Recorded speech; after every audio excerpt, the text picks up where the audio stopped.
সমস্ত প্রশংসা মহানবুল আলমীর জন্য।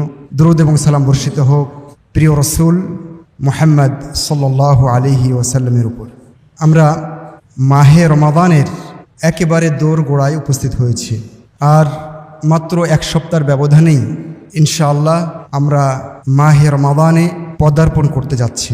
সেজন্য আজকের খুতবার বিষয়টা এই উপলক্ষে হয় বাঞ্ছনীয়, এটাই উচিত। সেজন্য আমি আজকের যে বিষয়টি নির্ধারণ করেছি সেটি হচ্ছে রমাদানের প্রস্তুতি। উল্লিখিত বিষয়ে কোরআন হাদিস সালাফে সালেহিনের জীবনী থেকে সব মিলিয়ে কিছু গুরুত্বপূর্ণ কথা ইনশাআল্লাহ আজকের জুমাতে পেশ করার চেষ্টা করব। ওমা তৌফিকি ইল্লা বিল্লাহ আলাইহি তাওয়াক্কালতু ওয়া ইলাইহি উনীব। মাহে রমজানকে ঘিরে কেন আমাদের প্রস্তুতি নিতে হবে? বড় প্রশ্ন, ছোট উত্তর। কারণ মহান রব্বুল আলামিন এই মাসকে ঘিরে, এটাকে সামনে রেখে তিনি নিজেই অনেক প্রস্তুতি গ্রহণ করেন। মহান রব্বুল আলামিন এই মাস আসতে না আসতেই, আমরা ইনশাআল্লাহ পরবর্তীতে হয়তোবা অন্য জুমাতে খতিবগণ এই ব্যাপারে বলবেন, আমি শুধু ইঙ্গিত দিচ্ছি আজকে যে মহান রব্বুল আলামিন কি অসাধারণভাবে, কি চমৎকারভাবে এই মাহে রমাদানের জন্য প্রস্তুতি গ্রহণ করে থাকেন। প্রতি রমাদানে তিনি একান্ত দয়াপরবশ হয়ে, অনুগ্রহ পরায়ণ হয়ে তিনি শয়তানগুলোকে শৃঙ্খলাবদ্ধ করেন, শিকলবন্দি করেন। মহান রব্বুল আলামিন প্রস্তুতি হিসেবে তিনি জান্নাতের সবগুলো কপাট খুলে দেন। মহান রব্বুল আলামিনের প্রস্তুতি, তিনি জান্নাতের দরজা খুলে দিয়ে আর শয়তানকে বন্দি করে শুধু ক্ষান্ত হন না, বরং তিনি জাহান্নামের দরজাগুলোকে বন্ধ করে দেন। সুবহানাল্লাহ, কি অসাধারণ প্রস্তুতি মহান রব্বুল আলামিন গ্রহণ করে থাকেন। তিনি এই সময়ে সিয়াম এবং কিয়াম যারা করবে তাদের জন্য একটা ক্ষমার কথা বলেছেন। মান সামা রমাদানা ঈমানান ওয়া ইহতিসাবান গফিরা লাহু মা তাকাদ্দামা মিন যামবি। যারা সিয়াম রাখবে এই মাসে তাদেরকে তিনি ক্ষমা করে দিবেন, আল্লাহর প্রস্তুতি। ওমান কামা রমাদানা ঈমানান ওয়া ইহতিসাবান গফিরা লাহু মা তাকাদ্দামা মিন যামবি। আর যারা এই মাসের রাতে কিয়াম করবে, সলাতুত তারাবিহ, তাহাজ্জুদ পড়বে, তাদেরকেও তিনি ক্ষমা করে দিবেন, আল্লাহর প্রস্তুতি। মহান রব্বুল আলামিন এই মাসকে ঘিরে আরও অনেক প্রস্তুতি গ্রহণ করে থাকেন। তার একটা হচ্ছে এই মাসের প্রতি রাতে অসংখ্য গুনাহগার বান্দাকে মহান রব্বুল আলামিন ক্ষমা করে দিয়ে জাহান্নাম থেকে মুক্ত করে তাদেরকে জান্নাতের অধিবাসী হিসেবে ঘোষণা করেন। রমাদান মাসের প্রস্তুতি মহান রব্বুল আলামিন এমনভাবে নেন, তিনি প্রতিদিন ইফতারের সময় অসংখ্য মানুষকে ক্ষমা করে থাকেন। আর এতগুলো প্রস্তুতি আমার রব আমার প্রতি অনুগ্রহ করে নিয়ে থাকেন এবং তিনি ঘোষণা দেন, ইয়া বাগিয়াল খাইরি আকবিল ইয়া বাগিয়াশ শাররি আকসির। যারা কল্যাণের প্রত্যাশী তারা এগিয়ে যাও, আমার প্রস্তুতি সম্পন্ন। এখন এই প্রস্তুতিকে তোমরা কিভাবে গ্রহণ করবে সেটাই হলো এখানে দেখার বিষয়। যারা অকল্যাণ করতে, তারা থেমে যাও, হয়েছে, আর আগে বাড়ার সময় নেই। এইভাবে মহান রব্বুল আলামিন প্রস্তুতি গ্রহণ করে থাকেন। তাহলে মহান রব্বুল আলামিনের প্রস্তুতির বিপরীতে আমার আপনার প্রস্তুতি কেমন হবে? আমি কি বলবো ঠিক আছে আল্লাহ প্রস্তুতি নিয়েছেন, আমি এগুলো তোয়াক্কা করি না, আমার কিছু করা লাগবে না?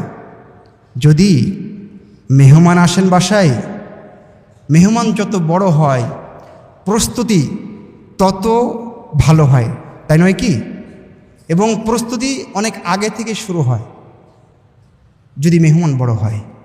তো মাহে রমাদানের মতো এত বড় মেহমান আমাদের 12 মাসে কি আর আসে? নিশ্চয় না। তাহলে সেই মেহমানকে বরণ করার জন্য অবশ্যই আমার আপনার প্রস্তুতি লাগবে। কিন্তু দুঃখের বিষয় হচ্ছে মহান রব্বুল আলামিনের এই প্রস্তুতির বিপরীতে বেশিরভাগ মানুষ গাফেল। মহান রব্বুল আলামিনের এই প্রস্তুতিকে তারা বৃদ্ধাঙ্গুলি দেখাবার দুঃসাহস দেখায়, তারা এটাকে পরোয়া করে না, তোয়াক্কা করে না। সেজন্য আমরা দেখেছি এই মাসে যেহেতু অনেকের অফিস ছুটি থাকে, শিক্ষা প্রতিষ্ঠান বন্ধ থাকে, অনেকের কার্যক্রম কম থাকে, সেহেতু আমরা অনেকেই প্রমোদ ভ্রমণে বের হই। এই মাসে আল্লাহর প্রস্তুতি সেটাকে মোকাবেলা করার জন্য বা সেটাকে জবাব দেওয়ার জন্য আমরা উল্টো হয়ে যাই। যেখানে এই প্রস্তুতিকে স্বাগত জানানো দরকার ছিল, সেই জায়গায় আমরা হতাশাব্যঞ্জকভাবে ভিন্ন পথে হাঁটি। আমাদের ব্যবসায়িক যারা আছেন তারা কিভাবে খাবারে ভেজাল দেওয়া যায়, কিভাবে 2 কেজিকে 2.5 কেজি বানানো যায়, কিভাবে সিন্ডিকেট তৈরি করে, কৃত্রিম সংকট তৈরি করে কিভাবে বাজার মূল্য বৃদ্ধি করা যায়, সেই তালে ব্যস্ত। আল্লাহর প্রস্তুতি আর তার বিপরীতে দেখুন আমাদের কত জঘন্য প্রস্তুতি। সম্মানিত উপস্থিতি, পোশাক শ্রমিক যারা আছেন, ফ্যাক্টরিতে যারা পোশাক উৎপাদন করছেন, তারা যেমন অনেক ব্যস্ত, আমরাও ঠিক অনেক ব্যস্ত। কোন পোশাক নিতে হবে, ঈদুল ফিতর আসছে, কি কিনতে হবে। সেজন্য রমাদান যখন আসে মার্কেটে ভিড় হওয়া শুরু করে। রমাদানের দিনগুলো যত শেষ হতে থাকে, ঈদ যত ঘনিয়ে আসতে থাকে, রমাদানের শেষ দশক যত কাছে আসতে থাকে, তত মার্কেটগুলোতে উপচে পড়া ভিড় জমতে দেখা যায়। যেন রমাদান এসেছিল এগুলো করার জন্য, যেন আল্লাহর প্রস্তুতি এগুলোকে বৃদ্ধাঙ্গুলি দেখাবার জন্য। আজকে আমাদের যারা ফিল্ম মেকার রয়েছে, যারা নাট্য জগতে রয়েছে, যারা সিনেমা তৈরি করছে, যারা নাটক বানাচ্ছে, এদেরও দেখবেন নিরলস পরিশ্রম, কিভাবে তারা রমাদানের মধ্যে ঈদের অন্তত 2 সপ্তাহ আগে থেকে কিভাবে বিভিন্ন টিভি চ্যানেলে সিরিয়াল দেওয়া যায়, সেটাই তারা ব্যস্ত। সেজন্য বিভিন্ন টিভি চ্যানেলে আমরা দেখে থাকি যে তারা সিরিয়াল আগেই শুরু করে দিয়েছে। মানে যে দশকে আমি আপনি কোমর বেঁধে মাঠে নামার কথা, মহান রব্বুল আলামিনের ডাকে সাড়া দেওয়ার কথা, লাইলাতুল কদরকে পাওয়ার জন্য চেষ্টা করার কথা, সেই দশকে আমরা সে সমস্ত সিরিয়াল নিয়ে ব্যস্ত থাকি এবং সেইভাবে আমাদেরকে বড়শির মতো করে গিলিয়ে ফেলে, আর আমরাও বড়শিটাকে সুন্দর মতো গিলে ফেলি। সম্মানিত উপস্থিতি, এইভাবে মহান রব্বুল আলামিনের প্রস্তুতিকে আমরা একান্তই অবজ্ঞার চোখে দেখি, এটাকে তেমন কোনো মূল্যায়নের চেষ্টা করি না। এখন আমরা যদি একটু দেখি যে কিভাবে প্রস্তুতি নেওয়া দরকার, নবী মুহাম্মদ সাল্লাল্লাহু আলাইহি সাল্লাম কীভাবে প্রস্তুতি নিতেন। নবী মুহাম্মদ সাল্লাল্লাহু আলাইহি সাল্লাম যখন রমাদান আসতো, রমাদান আসার আগেই সাহাবায়ে কেরামকে শুভ সংবাদ জানাতেন। তিনি নিজে অনেক প্রস্তুতি গ্রহণ করতেন। আমরা সেদিকেই ধীরে ধীরে যাওয়ার চেষ্টা করব।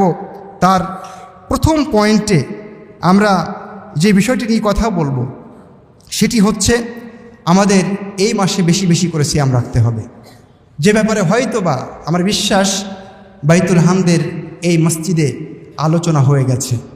সেজন্য আমি সেদিকে বেশি সময় কাটাবো না, আমি শুধু ইঙ্গিত দেব প্রস্তুতি হিসেবে, আগামী রমাদানের প্রস্তুতি হিসেবে এই মাসে আমাদেরকে বেশি বেশি করে সিয়াম রাখতে হবে। নবী সাল্লাল্লাহু আলাইহি সাল্লাম মা আয়েশা রাদিয়াল্লাহু তাআলা আনহা বলছেন, মা রাআইতুহু আকসারা সিয়ামান মিনহু ফি শাবান, আমি শাবান মাসের বাইরে অন্য কোনো মাসে, রমাদানের পরে শাবান মাসের বাইরে অন্য কোনো মাসে রাসূলুল্লাহ সাল্লাল্লাহু আলাইহি সাল্লামকে এত বেশি সিয়াম রাখতে দেখিনি। অন্য হাদিসে তিনি বলছেন, কানা ইয়াসুমু শাবানা কুল্লা, নবী মুহাম্মদ সাল্লাল্লাহু আলাইহি সাল্লাম শাবানের পুরোটা সময় জুড়েই সিয়াম রাখতেন। তিনি বলছেন, কানা ইয়াসুমু শাবানা ইল্লা কলিলা, শাবানের অল্প কিছু দিন ছাড়া নবী মুহাম্মদ সাল্লাল্লাহু আলাইহি ওয়াসাল্লাম সিয়াম রাখতেন। তাহলে আগামী রমজানকে আমরা যদি সুন্দরভাবে পেতে চাই, এটাকে যদি সুন্দরভাবে কাজে লাগাতে চাই, তাহলে আমাদের এটা একটা মৌলিক করণীয় যে আমরা এই মাসে বেশি বেশি করে সিয়াম রাখব। তাহলে কি হবে? তাহলে রমাদানটাকে আমরা সুন্দরভাবে কাটাতে পারব। আমি এই ব্যাপারে কথা বলতে গিয়ে মাঝে মাঝে বলি, যদি কোনো খেলোয়াড় খেলেনি অনেক দিন, অথবা তিনি খেলেনই না, কৃষক মানুষ কিন্তু হঠাৎ করে গ্রামের আয়োজনে খেলতে নেমেছেন, তো যদি ক্রিকেট খেলা হয় তাহলে বল করলে উনি বলই দেখতে পাবেন না, হয়তোবা তার শরীরে আঘাত করবে, না হলে স্টাম্প ভেঙে চলে যাবে, না হলে চোখে লাগবে, একটা কিছু ঘটবে। কারণ কি? তার তো এই অভ্যাস নাই, তিনি তো এটা খেলেননি কখনো, তার তো প্র্যাকটিস নাই। সেজন্য সারা বছর আমরা সিয়াম রাখি না, হঠাৎ করে রমাদানের সিয়াম যখন রাখতে শুরু করি, তখন সকাল হতে হতে 9টা 10টা বাজতেই আমাদের কারো কারো পেট ব্যথা শুরু হয়ে যায়, কারো কারো বুক জ্বলে, কারো কারো পাতলা পায়খানা হয় না? কি কারণে? কারণ ওই যে শাবান মাসের প্রস্তুতি গ্রহণ করিনি, যে ওই যে আমরা সরাসরি ফাইনাল গেম খেলার জন্য মাঠে নেমেছি, তার আগে প্র্যাকটিস ম্যাচ, ওয়ার্ম আপ, যা কিছু করার ছিল সেগুলো যে আমরা কিছু করিনি। সেজন্য আমাদের ভালোভাবে এটা মাথায় রাখতে হবে। শিক্ষক মণ্ডলী যারা আছেন, কর্মকর্তা কর্মচারী যারা আছেন, ছাত্ররা যারা আছো, এবং বাইরের যে সমস্ত মুসল্লি আছেন, আমরা চেষ্টা করি এই মাসটাতে বেশি বেশি করে সিয়াম রাখার জন্য। কিন্তু একটা ভেজাল আছে। ভেজালটা হচ্ছে এই, একটি হাদিসে রাসূলুল্লাহ সাল্লাল্লাহু আলাইহি ওয়াসাল্লাম বলেছেন, হাদিসটি আবু দাউদ, তিরমিজি এবং ইবনু মাজাতে এসেছে, ইদাম তাসাফা শাবানু ফালা তাসুমু, যখন শাবানের মাঝামাঝি সময় এসে যাবে তখন তোমরা সিয়াম রাখবে না। তার মানে মধ্য শাবানের পরে তোমরা সিয়াম রাখবে না, এটা রাসূলুল্লাহ সাল্লাল্লাহু আলাইহি ওয়াসাল্লাম আমাদেরকে নির্দেশনা দিয়েছেন। তাহলে সমাধান কোন পথে? আমরা একটু আগে দেখলাম নবী মুহাম্মদ সাল্লাল্লাহু আলাইহি ওয়াসাল্লাম পুরো শাবান জুড়ে সিয়াম রাখতেন, শেষে 2-1 দিন ছাড়া। আর এখন দেখছি তিনি বলেছেন মধ্য শাবান হলে তখন তোমরা সিয়াম রাখবে না। এই হাদিসকে এবং এই ভেজালটা, সমস্যাটা ভাঙার জন্য আমরা কয়েক মিনিট সময় এখান থেকে নেব। প্রথম কথা হচ্ছে, এই যে হাদিসটা এসছে, এই হাদিস থেকে 3টা বা 3 ধরনের সিয়াম বাদ পড়বে। তার প্রথম সিয়াম হচ্ছে, যদি কারো সিয়াম রাখার অভ্যাস আগে থেকে থাকে তাহলে তিনি সিয়াম মধ্য শাবানের পরেও রাখতে পারবেন, কোনো সমস্যা নেই। অর্থাৎ হাদিসটা কি? আরেকটা হাদিসে এসছে, তোমরা রমাদানের 1 দিন 2 দিন আগে সিয়াম রাখবে না। এখান থেকেও আমরা বুঝতে পারি যে আমরা পুরো মাস সিয়াম রাখতে পারবো না, একথা ঠিক, কিন্তু মধ্য শাবানের পরে রাখতে পারবো কি না সেটা নিয়ে আমরা কথা বলছি। তো আমরা বললাম যে হাদিসটার জবাবে 3 ধরনের সিয়াম এখান থেকে বাদ যাবে, যেগুলো এর হুকুমে আসবে না। তার একটা হলো, যিনি অন্যান্য সময়ে সিয়াম রাখতে অভ্যস্ত, তিনি মধ্য শাবানের পরে সিয়াম রাখতে পারবেন। কেমন? যেমন একজন মানুষ, উনি প্রতি সোমবারে বৃহস্পতিবারে সিয়াম রাখেন, তাহলে তার জন্য মধ্য শাবানের পরে সিয়াম রাখা কোনো ব্যাপারই না, উনি ওই নিয়মে রাখতে পারবেন। এমনকি ঈদের আগের দিন যদি বা 2 দিন আগে যদি বৃহস্পতিবার পড়ে, সোমবার পড়ে, তাও তিনি সিয়াম রাখতে পারবেন। এটা হলো প্রথম। আরেকটা সিয়াম এই তালিকা থেকে বাদ যাবে, সেটা হচ্ছে যিনি শাবানের প্রথম 2 সপ্তাহে সিয়াম রেখেছেন পুরোপুরি, অথবা মাঝে মধ্যে, অথবা বেশ কিছু, তার জন্য এই নিষেধাজ্ঞা নয়। অর্থাৎ যিনি শাবানের শুরুর দিকে 2য় সপ্তাহে সিয়াম রেখেছেন, অল্প হলেও রেখেছেন, তার জন্য মধ্য শাবানের পরে কন্টিনিউ করা এটা কোনো দোষের নয়। এটা হলো 2 নম্বর। আরেকটা এখানে আছে, সেটা হচ্ছে যাদের আগের সিয়াম বাদ আছে, সেটা ফরজ সিয়াম হতে পারে, সেটা মানতের সিয়াম হতে পারে, কাফফারার সিয়াম হতে পারে, আগেকার দিনের কোনো সিয়াম বাকি আছে, তাহলে তিনি মধ্য শাবানের পরে সিয়াম রাখতে পারবেন। এটা হলো এই হাদিস সম্পর্কে প্রথম কথা।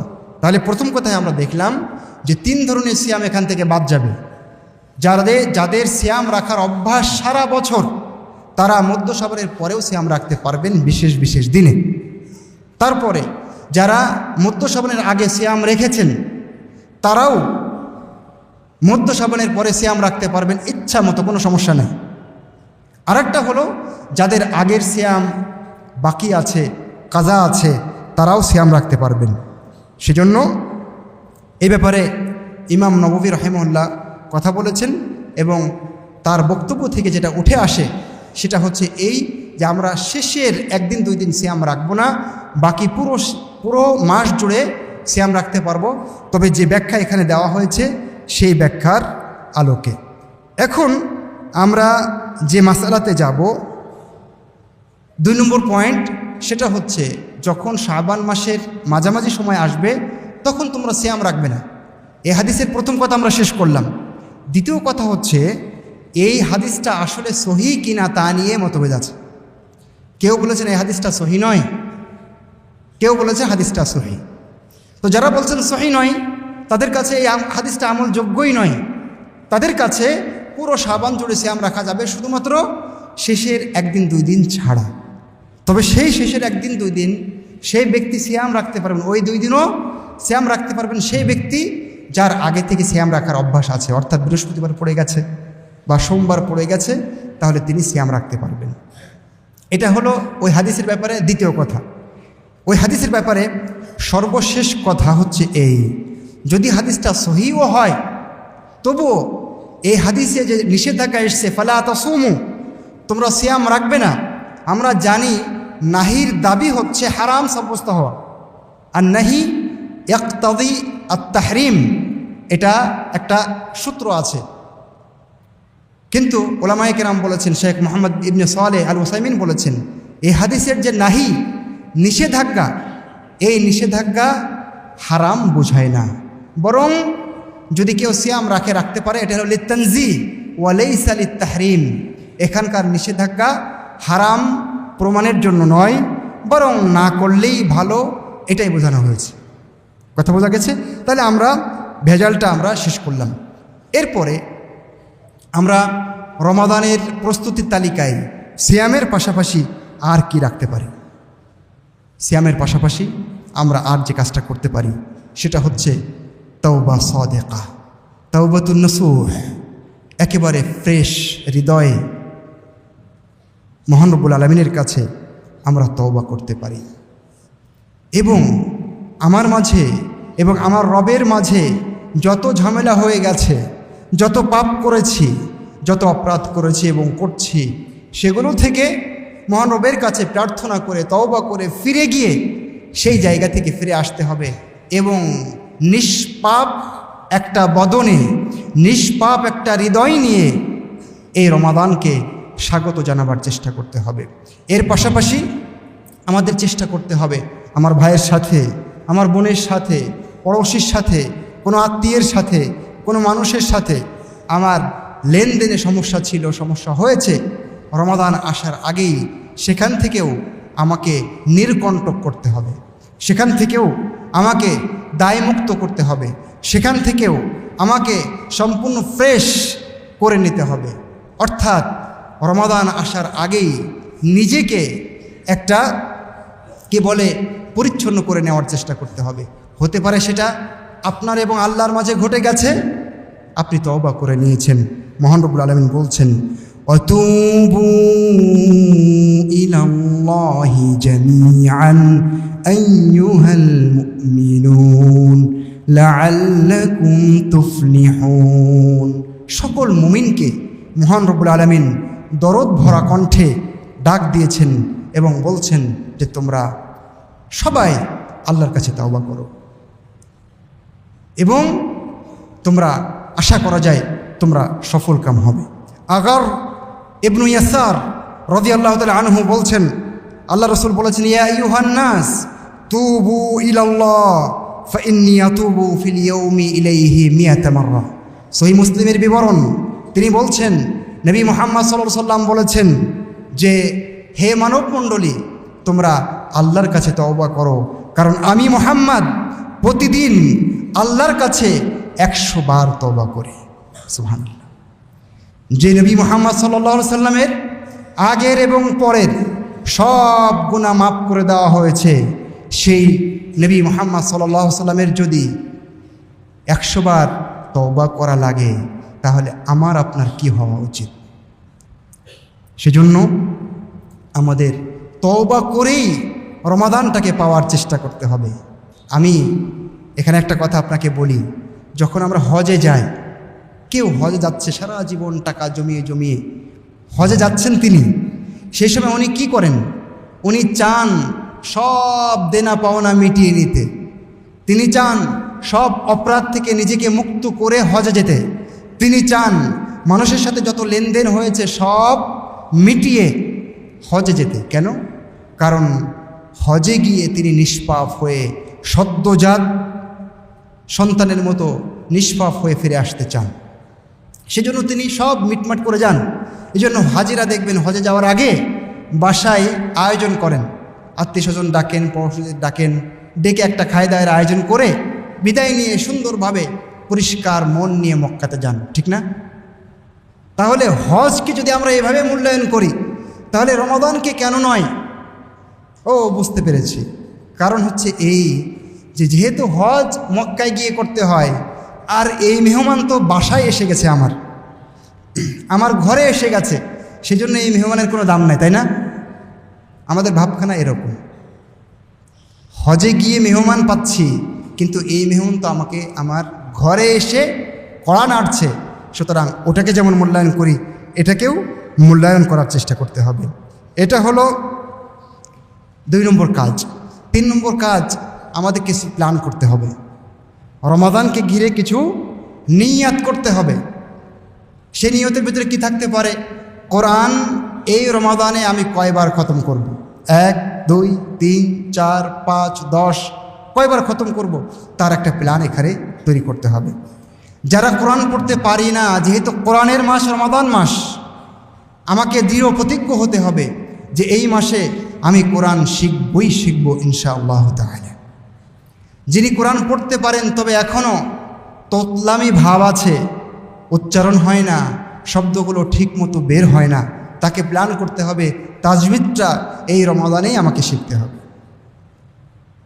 এই রমাদানে আমরা আরও নিয়ত করতে পারি। আমাদের নিয়ত করতে হবে প্রতিদিন তারাবির সালাতটা, অথবা কমপক্ষে তারাবি না পেলে তাহাজ্জুদ, যেটাই হোক না কেন, আমরা যেন প্রতিদিন পড়তে পারি, এই নিয়তটা করতে হবে। আমাদের আরও নিয়ত করতে হবে যে একদিনও সিয়াম আমি ছাড়ব না। আমাকে নিয়ত করতে হবে এই মাসে অনেক বেশি আমি দান সাদকা করব। আমাকে নিয়ত করতে হবে যে এই মাসে আমি যারা সিয়াম পালন করে তাদেরকে খাওয়াবার চেষ্টা করব, তাদেরকে আপ্যায়নের চেষ্টা করব। ধনী হোক, বড়লোক হোক, গরিব হোক, যেই হোক না কেন, সায়েমকে আমি খাওয়াবার চেষ্টা করব। এইভাবে আমাদের অনেকগুলো নিয়ত এখনই করতে হবে, তালিকা তৈরি করতে হবে, প্রস্তুতি নিতে হবে এবং সেই অনুযায়ী কাজ করতে হবে। ছেলেরা, তোমরা যারা আছো এখানে, যখন সালাফি কনফারেন্স হয় তখন তোমরা গ্যালারি তৈরি করো, চমৎকার গ্যালারি তৈরি করো। ওটা কি একদিনে হয়? ওটার জন্য তোমাদের ভাবনা লাগে, প্ল্যান লাগে, পরিকল্পনা লাগে, তারপরে সেখানে শ্রম দিতে হয়, তারপরে সেটা দাঁড়ায়। তাহলে রমাদানকে ঘিরে কেন আমরা সেই কাজটা করব না? সেই জন্য আমাদের এখনই নিয়ত করতে হবে আগামী রমজানে কি করব। তাহলে হবে কি, যদি আমি সেই কাজ করার আগে বাধাগ্রস্ত হই, অসুস্থ হয়ে গেছি, সমস্যায় পড়েছি, বা কেউ মারা গিয়েছেন কিন্তু উনি নিয়ত করে তারপরে মারা গিয়েছেন, তাহলে মনে রাখবেন যা যা নিয়ত তিনি করেছেন তার নেকি তার খাতায় লেখা হয়ে গেছে। মহান রব্বুল আলামিন বলছেন, ওয়ামান ইয়াখরুজ মিন বাইতিহি মুহাজিরান ইলাল্লাহি ওয়া রাসূলিহি ثم সুম্মা ইউদরিকুহুল মাউতু ফাকাদ ওয়াকা আজরুহু আলাল্লাহ। যে ব্যক্তি আল্লাহ এবং তার রাসূলের উদ্দেশ্যে হিজরত করার জন্য বের হয়ে গেল, তারপরে রাস্তায় তার মরণ এসে গেল, আল্লাহ বলছেন ফাকাদ ওয়াকা আজরুহু আলাল্লাহ, আল্লাহর নিকটে তার নেকি ধার্য হয়ে গেল, তার নেকি লেখাই হয়ে গেছে। হাদিসে কুদসির ভিতরে আল্লাহ রসুল বলেছেন, মহান রব্বুল আলামিন বলেন, ইযা তাহাদ্দাসা আবদি বিআইয়া আমালা হাসানাতান, যখন আমার কোনো বান্দা, কত দরদ ভরা কণ্ঠে মহান রব্বুল আলামিন বলছেন, যখন আমার কোনো বান্দা একটা নেকি করার, ভালো কাজ করার নিয়ত করে ফেলে, ফা আনা আক্তুবুহা লাহু হাসানা, তখন আমি সাথে সাথেই লিখে ফেলি যে একটা নেকি তার হয়েই গেছে, এটা আমি লিখে ফেলি। মা লাম ইয়ামাল, অথচ সে এখনও ওই কাজটা করে না। যখন সে করে ফেলে তখন ফাআনা আক্তুবুহা লাহু বিআশরি আমসালিহা, করে ফেলেছে তখন ওইটাকে আমি 10 গুণ বানিয়ে দিই। সুবহানাল্লাহ। তাহলে যদি শুধু নিয়ত করতে পারি এইটা এটা করব, এবং পাকাপোক্ত নিয়ত, এবং কোনো কারণে বাধাগ্রস্ত হয়ে যায়, তাহলে নেকি কিন্তু লেখা হয়েই গেছে, মরে গেলেও নেকিটা আমার হয়ে গেছে।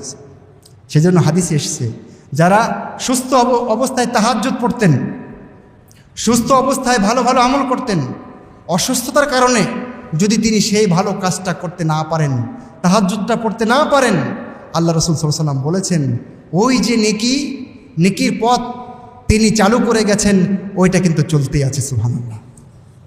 তাহলে এটা আমাদের গুরুত্বপূর্ণ একটা কাজ হতে পারে। তারপরে যে কাজটা করতে হবে সেটা হচ্ছে বেশি বেশি করে আল্লাহর কাছে দোয়া করতে হবে। সেই দোয়াটা কি?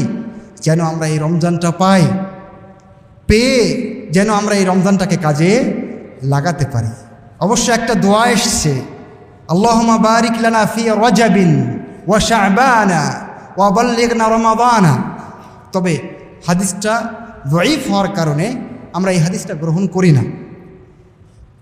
অবশ্য এই হাদিসটা গ্রহণ না করলেও উলামায়ে কেরাম বলেছেন যে মানুষ স্বাভাবিকভাবে রমাদানকে পাওয়ার জন্য দোয়া করতে পারে, এতে কোনো সমস্যা নেই। সুস্থ শরীরে ঝামেলা মুক্ত হয়ে, ব্যস্ততা মুক্ত হয়ে আমরা যেন রমজানটাকে পাই এবং এখানকার সিয়াম, কিয়াম, দান, সাদকা, যাবতীয় রকমের ভালো আমল করতে পারি, সেজন্য আল্লাহর কাছে আমরা দোয়া করতে পারি। ইবনু রজব আল হাম্বলি রাহিমাহুল্লাহ লাতাইফুল মাআরিফ এই কিতাবের ভিতরে বলেছেন, আমাদের সালাফা সালেহিনের কেউ কেউ রমাদান পাওয়ার জন্য 6 মাস ধরে আল্লাহর কাছে দোয়া করতেন, আল্লাহ রমাদান যেন পেয়ে যায়। রমাদান যখন পার হয়ে যেত তখন 5 মাস ধরে আল্লাহর কাছে দোয়া করতেন, আল্লাহ রমাদানে যা করেছি সেটা তুমি কবুল করে নিও। সেজন্য আমরা আমাদের এই জায়গাটা ঠিক রাখতে পারি, আমরা আল্লাহর কাছে দোয়া করতে পারি, আল্লাহ যেন রমজান পাই সহি সালামতে, সুস্থ শরীরে, কোনো প্রকার ব্যস্ততা ছাড়া যেন পুরো সময়টা তোমার ইবাদতে কাটাতে পারি। এইভাবে আমরা দোয়া করতে পারি। রমাদানের প্রস্তুতি নিয়ে কথা বলছি।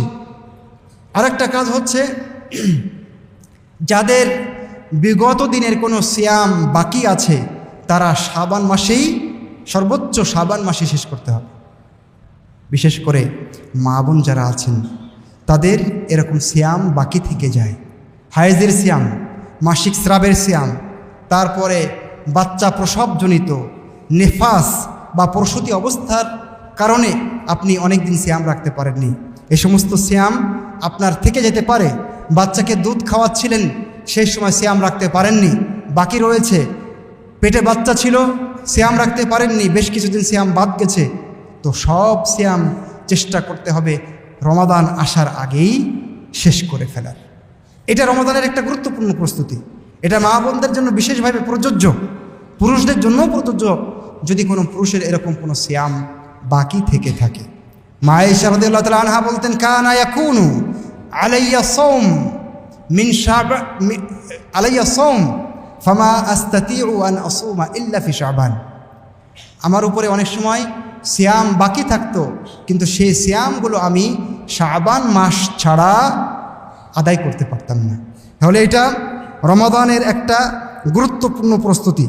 সম্মানিত উপস্থিতি, এরপরে যে কাজটা করতে হবে সেটা হলো রমাদানে ব্যস্ত রাখতে পারে এরকম যে সমস্ত কাজ এখন করে নেওয়া সম্ভব তা এখন করে নিতে হবে। বোঝা যায়নি?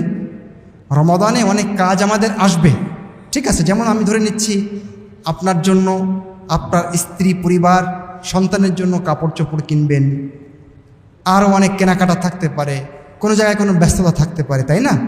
তো সেই ব্যস্ততা, সেই কাজগুলো যদি আগে সেরে নেওয়া যায় তাহলে সেটা রমাদানের একটা গুরুত্বপূর্ণ প্রস্তুতি। কারণ এই সময় মার্কেটে এত ভিড় করার তো দরকার নেই।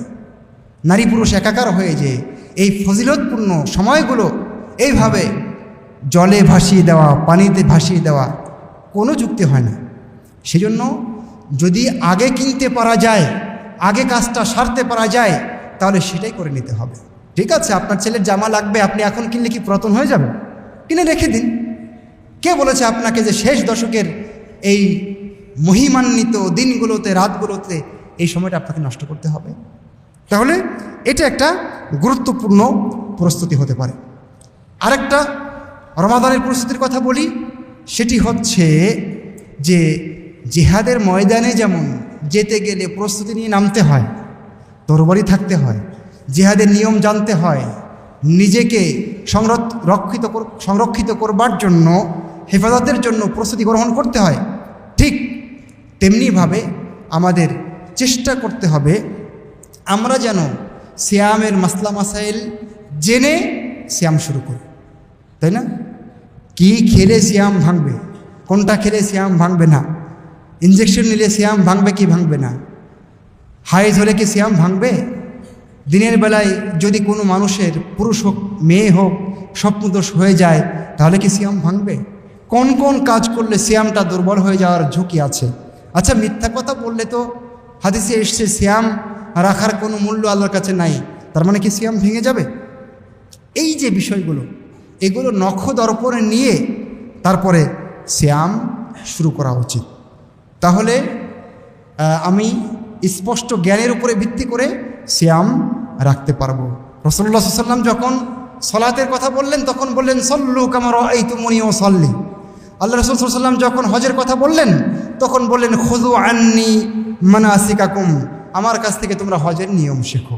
তো সিয়ামের নিয়মও রাসূলুল্লাহ সাল্লাল্লাহু আলাইহি ওয়াসাল্লামের কাছ থেকে শিখতে হবে। এটা হলো রমাদানের আমি মনে করি অত্যন্ত গুরুত্বপূর্ণ একটা প্রস্তুতি। এরপরে যে কাজটা করতে হবে সেটা হলো আমাদের পারিবারিক মিটিং দিতে হবে। ছেলে মেয়ে, স্ত্রী, মা বাবা সবাইকে নিয়ে পরিবারে বসতে হবে। সেখানে রমাদানে কি কি কাজ করতে পারি, রমাদানের ব্যাপারে, রমাদানের ফজিলতের ব্যাপারে, এর গুরুত্বের ব্যাপারে ছেলেদেরকে, মেয়েদেরকে উৎসাহিত করতে হবে। এবং সেখানেও একটা প্ল্যান তৈরি করতে হবে, আগামী রমাদানে আমরা কি কি করব। তার একটা প্ল্যান পুরো পরিবার নিয়ে এক বা একাধিক বৈঠক হতে পারে, তাহলে এই বৈঠকগুলো আমাদের কাজে দিবে। কুয়াকাটা আমরা ঘুরতে যাব, সেজন্য পরিবারের সদস্যদের নিয়ে মিটিং করা লাগে। কুয়াকাটা যাব নাকি এবার কক্সবাজারে যাব নাকি অন্য কোনো দিকে যাব, সেই জন্য মিটিং করা লাগে। কিন্তু রমাদানকে পাওয়ার জন্য আমাদের মিটিং করা লাগে না, পারিবারিক মিটিং নাই। সেজন্য আমি বলবো পারিবারিক মিটিং আমাদের একান্ত জরুরি। আমরা কিছু ভাই মেসে থাকি, পড়ালেখা করি, আমরা মিটিং করব, যে যেখানে আছি পরস্পর থাকি, আমরা মিটিং করে একটা জায়গায় যাওয়ার চেষ্টা করব। এই সম্পর্কে আমরা সজাগ হওয়ার চেষ্টা করব। আর একটা কাজ, সেটা হলো কোরআন এই মাসে স্টার্ট করতে হবে। ঠিক আছে, এই মাসে স্টার্ট না করলে রমাদানে গিয়ে কঠিন হতে পারে। সেজন্য আমাদের সালাফি সালিহিনের কেউ কেউ, বিশেষ করে আমর ইবনে কাইস, যখন শাবান মাস আসতো উনি ওনার হোটেল ব্যবসা বাদ দিতেন, চুলা বন্ধ করে দিয়ে উনি কোরআন পড়তে শুরু করতেন। আবু বকর আল বালখি তিনি বলেছেন রজব মাস হলো বীজ বপনের মাস, চারা রোপণের মাস, আর শাবান মাস হচ্ছে সেই গাছে পানি দেওয়ার মাস, আর রমাদান হচ্ছে সেখান থেকে ফল ভোগ করার মাস। অতএব যে রজবে গাছ লাগালো না, শাবানে যে গাছে পানি দিল না, সে রমাদানে এসে কিভাবে ফল ভোগ করবে। সেজন্য কোরআন তেলাওয়াতও আমাদের তুলনামূলক এই মাসে বাড়িয়ে দিতে হবে। সর্বশেষ আমাদের একটা তালিকা থাকতে হবে, যে তালিকা অনুযায়ী আমরা পুরো রমাদান জুড়ে চলার চেষ্টা করব। তবে খুতবার সময় শেষের দিকে আমরা একেবারেই, এবং আমাকেও যেহেতু খুব দ্রুত চলে যেতে হবে, সেজন্য খুতবাটা আজকে একটু খাটোই করতে হচ্ছে। আমি আপাতত কথা এখানে শেষ করছি। আকুলু কওলি হাযা ওয়া আস্তাগফিরুল্লাহ লি ওয়া লাকুম ওয়া লিসাইরিল মুসলিমিন। ইন্নাল হামদালিল্লাহি ওয়াহদা ওয়াসসালাতু ওয়াসসালামু আলা মান লা নাবিয়্যা বা'দা আম্মা বা'দ।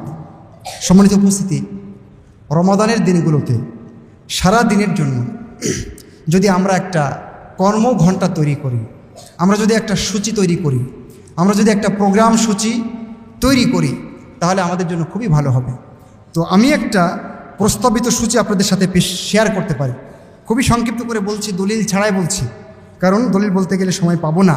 ফজরের আগে যে কাজগুলো আমরা করব, তার একটা হলো আমরা সাহারি করে নেব। সাহারিতে বরকত আছে, আল্লাহ রাসূল বলেছেন। সাহারির পরে আমরা আল্লাহর কাছে ক্ষমা চাইতে থাকবো, দোয়া করতে থাকবো। ফজরের আযান যখন দিবে তখন আমরা চেষ্টা করব 2 রাকাত সালাত পড়ে নেওয়ার জন্য। বাসাতে পড়তে পারি, মসজিদে গিয়েও পড়তে পারি। এরপরে আমরা ফরজ সালাতের জন্য, ফজরের ফরজ সালাতের জন্য অপেক্ষা করব। আর এই সময়ে আমরা বেশি বেশি করে আল্লাহর কাছে দোয়া করব। আল্লাহ রাসূল বলেছেন, লা ইউরাদ্দু দুআউ বাইনাল আযানি ওয়াল ইকামাতি, আযান এবং ইকামতের মাঝের দোয়া মহান রব্বুল আলামিন ফেরত দেন না। এরপরে ফজরের সালাত আদায় করে আমরা চেষ্টা করব সেই জায়গায় বসে থাকার, বসে থেকে দোয়া করব, সকালের দোয়া পড়ব, কোরআন তেলাওয়াত করব, জিকির করব। এরপরে যখন সূর্য উঠে যাবে, সূর্য ওঠার কিছুক্ষণ পরে 15-20 মিনিট এরকম পরে আমরা 2 রাকাত সালাত পড়ে নেওয়ার চেষ্টা করব। সূর্য উঠে যাওয়ার পরে আল্লাহ রাসূল সাল্লাল্লাহু আলাইহি ওয়াসাল্লাম বলেছেন, কেউ যদি এরকম আমল করে তার জন্য একটা পূর্ণ হজ এবং একটা পূর্ণ উমরার নেকি লেখা হবে। তো এইটা রমাদানে বাস্তবায়ন করার জন্য একটা মোক্ষম সময়। সুতরাং আমরা চেষ্টা করব এই সময়ে যেন আমরা এই কাজটা করতে পারি। এরপরে যখন আমরা বাসায় ফিরব, অফিস টাইম হয়নি, মাদ্রাসায় যাওয়ার টাইম এখনও হয়নি, কাজে বের হওয়ার সময় এখনও হয়নি, আমরা চাইলে একটু রেস্ট করে নিতে পারি। তবে এই রেস্ট যখন করবেন তখনও নেকির নিয়ত রাখবেন। কি নেকির নিয়ত? ঘুমাবেন তাও নেকি হবে। কিভাবে? যে আমি যে এখন ঘুমাচ্ছি, এই কারণে ঘুমাচ্ছি যে আমি এর উপরে এখন যে কি বলে ওটাকে, আমার তেল ভরছে, চার্জ হচ্ছে ব্যাটারি, এই চার্জ আমি রাত্রে ব্যয় করব। তাহলে হবে কি, ঘুমটাও কি হবে, নেকিতে পরিণত হবে। সেজন্য বুখারীর একটি হাদিস, মুআজ রাদিয়াল্লাহু আনহু বলতেন, আহতাসিবু নাওমাতি কামা আহতাসিবু কওমাতি, আমি জেগে জেগে ইবাদত করলেও যেমন নেকির আশা করি, ঘুমিয়ে ঘুমিয়েও তেমনি নেকির আশা করি। তাহলে আমরা ওই সময় যদি একটু রেস্ট করতে পারি, কোনো সমস্যা নেই। তারপরে কাজে বের হব, মাদ্রাসায় বের হব, ক্লাস করতে যাব। জোহরের আজানের আগেই অথবা কমপক্ষে আজানের সাথে সাথে আমরা সালাত আদায়ের জন্য মসজিদে চলে যাব। সেখানে গিয়ে সুনানে রাতিব, আগের 4 রাকাত পরের 2 রাকাত সহ আমরা জোহরের সালাত আদায় করব। আর যতক্ষণ ইকামত না হচ্ছে, এখানেও আমরা বেশি বেশি করে দোয়া করার চেষ্টা করব। জোহরের সালাত পরে যদি ক্লাসের, কাজের, চাকরির কোনো কাজ বাকি থাকে তাহলে সেটা আমরা গিয়ে আদায় করে নেব। এরপরে যখন বাসায় ফিরব, যদি দেখি যে আসরের রক্ত কাছাকাছি, এখন যদি বালিশে মাথাটা ঠেকাই তাহলে হয়তোবা চোখ লেগে আসবে, হয়তোবা আসরটা ডিলে হয়ে মাগরিবের কাছাকাছি চলে যাবে, তখন আমি আর ঘুমাবো না, শুবই না। তাহলে কি করব? আমি এই সময়টা যে কোনো কাজ, ভালো কোনো কাজ করতে পারি, দোয়া করতে পারি, একটু কোরআন পড়তে পারি, তারপরে আসর পড়ব।